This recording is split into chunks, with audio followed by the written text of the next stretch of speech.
I researched all the literature on the occupational exposure of dentists to amalgam and ended up writing a paper as a result of that research that was published on exposure predominantly to particulate matter. As dentists drill out a filling, their dental drill runs at about 400,000 RPM, and it sends a shower of micron size and submicron size particles everywhere. It's tens of thousands of parts per million. There was literature actually that measured the amount of particulate matter in the airspace or the breathing zone of a dentist during removals, and a researcher had studied this using mannequins into which they had put in fake teeth with fillings in them and then drilled them out and taken all the measurements while they were doing it.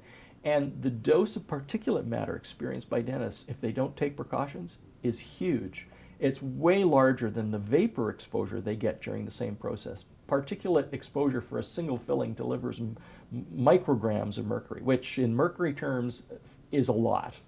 And this happens, at the time, the average was around 4 to 5 fillings were removed by a typical dentist in a given day so that he could replace them or whatever.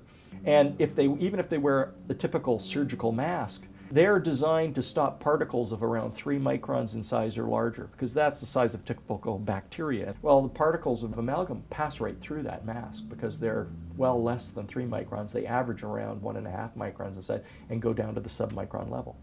The amalgam load would probably give them 100 times more exposure to mercury than just inhaling the vapor that is present at the same time. The particle load carries 50% of the mass of any particular particle is mercury.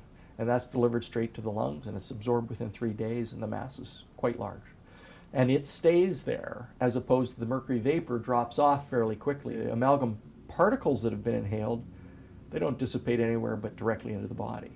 So the dose delivered is very, very significant.